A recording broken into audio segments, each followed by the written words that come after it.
concerto doesn't have a cadenza that survived. And so Beethoven wrote a cadenza for it, which is the typical cadenza that's performed nowadays. That's the one that's on the recording that we listen to. And that first movement is a great example of double exposition form. So you should know what double exposition form has to do with. So 5 2D sections. So be able to describe where those 2D sections are located in the form. So it's an adaptation of sonata allegro form. So the word 2D in the classical concerto replaces ripieno, which was the term associated with the Baroque concerto. And so the 2D sections are placed at the beginning of the exposition. You should know the keys. So that opening 2D is in tonic. It might have a moment where it goes to a contrasting key, like we heard in the D minor concerto, where the woodwind theme was presented in the key of F major, but then it returns to D minor for the final section of that opening 2D, which is preparing the entrance of the soloist. Once the soloist enters, then that's the second part of the exposition, the double exposition idea. And then, once it modulates the second key, it stays in that second key for the rest of the exposition, just like in a symphony. And that has a lyrical B theme, which is typical, and then it has virtuosic figuration for the piano in the closing section of the soloist part of the exposition. And it has that 5-1 trill over Alberti bass 5-7 chord, and cadences on the second key. That's then where you have the second 2D. So it's at the end of the soloist part of the exposition. So those first two 2Ds are on either side of the soloist part. And when the soloist then comes back in, that's the beginning of the development section. The developments are usually pretty brief in comparison to the length of the double exposition. And a couple of things that Mozart would do, which would give his concerto even more definition, I guess to say, is to give the woodwinds their own theme. He really gave them an important role within the ensemble. And then also very often would give the soloist its own theme when the soloist first enters. So that helps to delineate that role within the conversation. So in the development section, you have this dialogue between the soloist A theme and the orchestra A theme. And it goes through 3 keys. And then you have the circle progressions in which the orchestra is developing its A theme while the piano gives figuration. It reaches a 5-7 harmony, which is the retransition. And then you have the recap. That's the third orchestra 2D, is at the recap. So that's in tonic. It's brief. It pretty much just connects to the point where the soloist entered. And then you have then a recapitulation of all the ideas from the soloist part of the exposition. Now they're all in tonic, like you expect in a recap. And has same trill and arrival point at the end of the recap. And then you have the fourth 2D section. That fourth 2D section takes you to the cadenza. And so it reaches a specific harmony. What harmony does it reach? 1-6-4. And so that's a real clear arrival point. You know, you get to the point where you just hear that in any concerto. It's like, it sounds like setting up a cadenza. And so you should be able to describe what will happen in a classical first movement cadenza. So what are some characteristics of it? So a couple of things. The harmonic formula is just these 3 chords. So the orchestra reaches 1-6-4. So that's the beginning point, is the 1-6-4 chord. Then the cadenza occurs. At the end of the cadenza, then the soloist reaches a 5-7 harmony and a trill. And then when it cadences on 1, then that's the last orchestra 2D, the 5th 2D section. So that's the formula, is 1-6-4, cadenza, then 5-7 trill, 1. And when it cadences on that one chord, the orchestra comes back in and gives you a coda.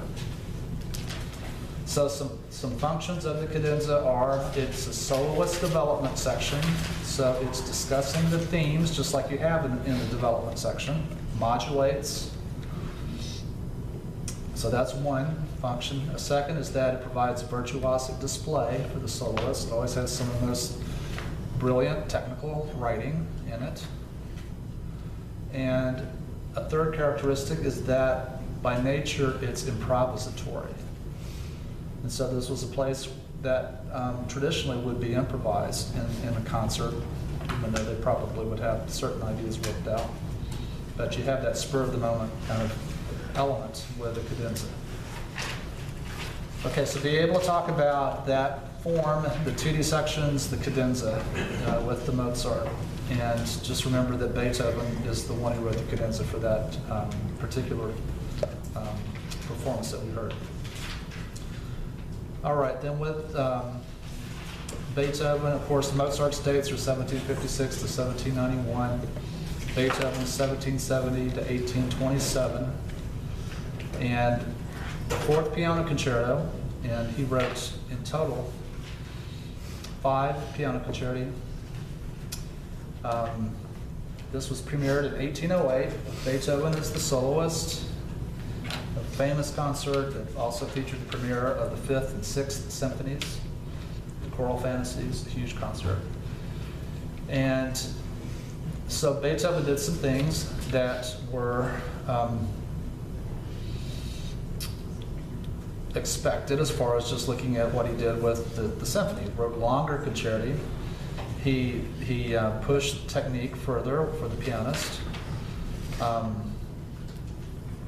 And what we saw in the third movement was a form that is called sonata rondo. So that you should be able to discuss sonata rondo form. So the 3 forms that you need to prepare for are ritornello, double exposition, and sonata rondo. So be able to diagram both sonata rondo and sonata allegro form. And then to be able to compare, because they have a lot of similarities. So many times in sonata rondo form, the middle section is a development section. So the basic presentation of themes goes A, B, A, and then C, or development, and then A, B, A. So that middle section can be a development section, and it's the place where the first restatement of the rondo theme in tonic, then in sonata rondo, that leads to the development section. In sonata allegro, you'll repeat both, the whole exposition, and it goes from the closing theme into the development. So that's one place that's different. And then you have a final restatement of the A theme in sonata rondo that you don't have in sonata allegro. So be able to make those comparisons. So, you should be able to diagram sonata allegro as well as sonata rondo. And Beethoven was writing out cadenzas to all of his concerti. That's one thing that starts to disappear in the 19th century. Composers will write out their cadenzas. And the second movement of that concerto was in E minor. It was scored for strings and for soloist, and it was a compound ternary form. Middle section, B section featured a brief cadenza for the piano. But you had that juxtaposition of angry forte strings that were detached, real angular, versus very lyrical, legato, consoling piano response. And by the end of the movement, everything was very quiet, so that consoling atmosphere is what prevails at the end.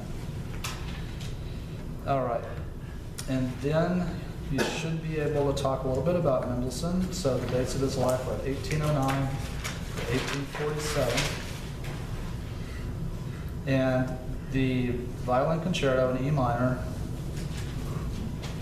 1845. And is double exposition form.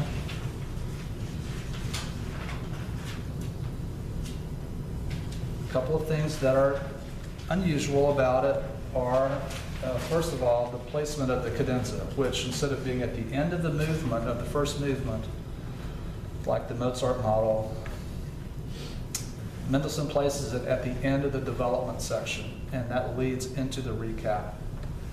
And it made sense to place it there because of the nature of the cadenza being a soloist development section, so it fit really well at that point. Also, at the very beginning of the movement, it starts out with the soloist presenting the A theme. And so you have the roles reversed. So the soloist presents, the opening thematic material, and followed by the orchestra opening tutti.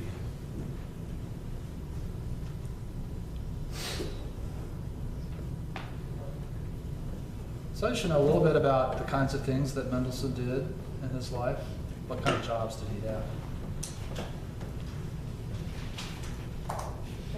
So he was a great conductor, a great pianist, he's a brilliant concert pianist, obviously brilliant, genius composer, and also a music educator, so he founded Leipzig Conservatory. Then with Tchaikovsky, be able to talk about nationalism, a little bit about just the scene in Russia, the Mighty Five, and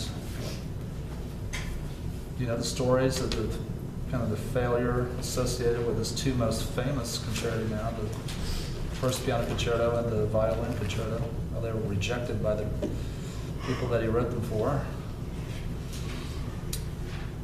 And you should know those nationalistic elements in that third movement, that Trepak, that Cossack dance, double, quick, had the galloping horse rhythm,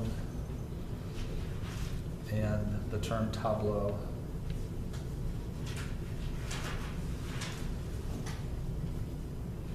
And then with the Brahms, I didn't mention just now just the total number of concerti that he wrote. He wrote 2 piano concerti, and he wrote a huge, important violin concerto, and then he wrote a double concerto for violin and cello. That's really great work. So they're all 4 great, great masterpieces. Big, big, important works. So the symphonic element in the second piano concerto has to do with the extra movement. It has to do with the relationship of the soloist and the orchestra. They're equal partners. You can see a symphonic style in Brahms' piano writing.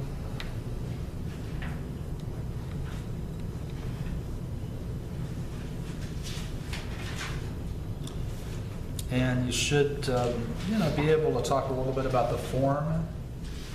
This is the first one that we've seen, a B theme that's in the minor dominant key.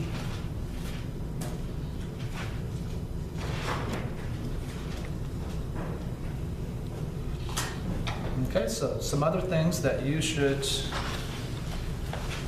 be ready to do. Be sure that you know this chart that is on page 165.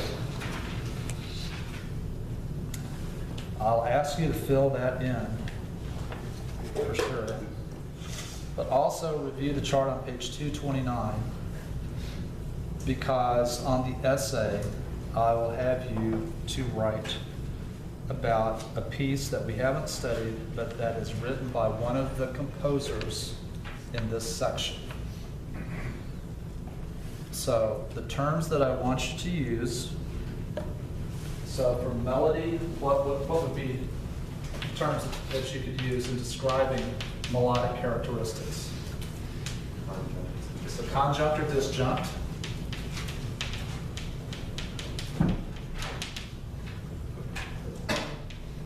What else could you say? Let's talk about the range.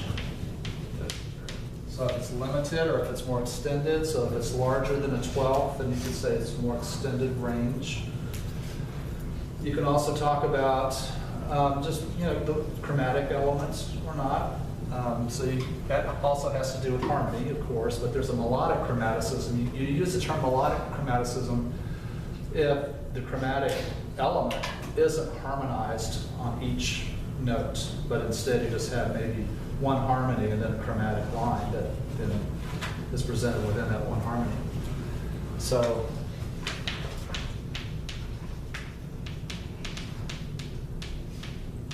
if it's not chromatic, what's the opposite of chromatic? Diatonic. So you should know those terms. So I'll be looking for these terms and describing these elements. One general thing is be sure that you have the correct era and composer together, okay? Because that'll count off a lot. If you don't make some statement about a possible composer or era, that counts off a lot too. Okay, so be sure that you make some kind of educated guess. But yeah, I have a feeling you'll be pretty confident, with certain things that you say. All right. So for harmony, same thing, chromatic, or basically diatonic.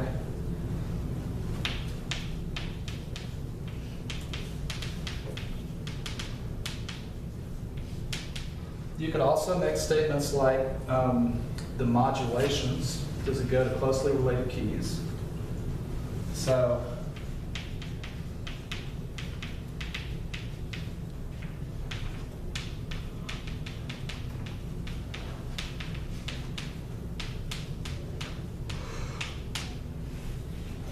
you could also make a statement about the harmonic rhythm. So what does harmonic rhythm have to do with? The speed of change of the harmony. Exactly.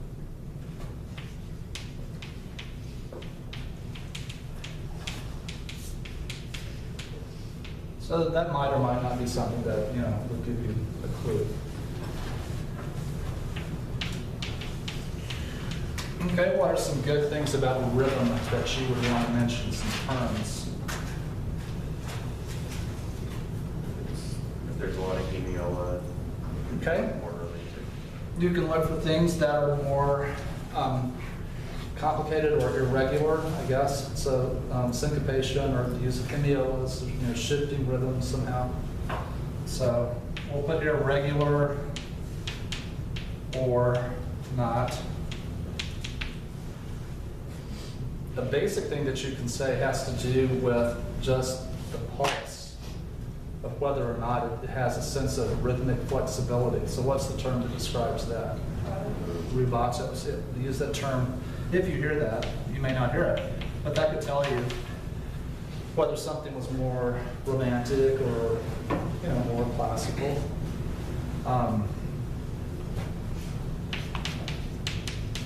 What are texture terms? Well, there's like types, so you can go talk about like polyphonic texture, monophonic texture, and then also like how thick the texture is. Good. So we'll put homophonic. In a piano concerto, what is a type of writing that would reflect a homophonic texture? We're doing this kind of Alberti bass.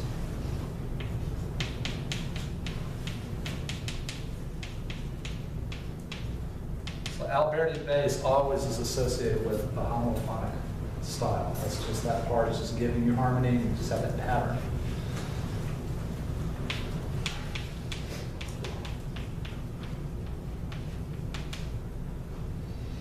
Okay, and how about the orchestration? You want to make some kind of statement about that. So what do you expect in a Baroque work? What are some things that you would see in a Baroque style concerto, like the Concerto Grosso, as far as the way it's scored? Primarily it would be scored for strings would be the orchestra, and then you would have solo parts, plus what? the bottom. Continua. Continua. Continua, yes. So figure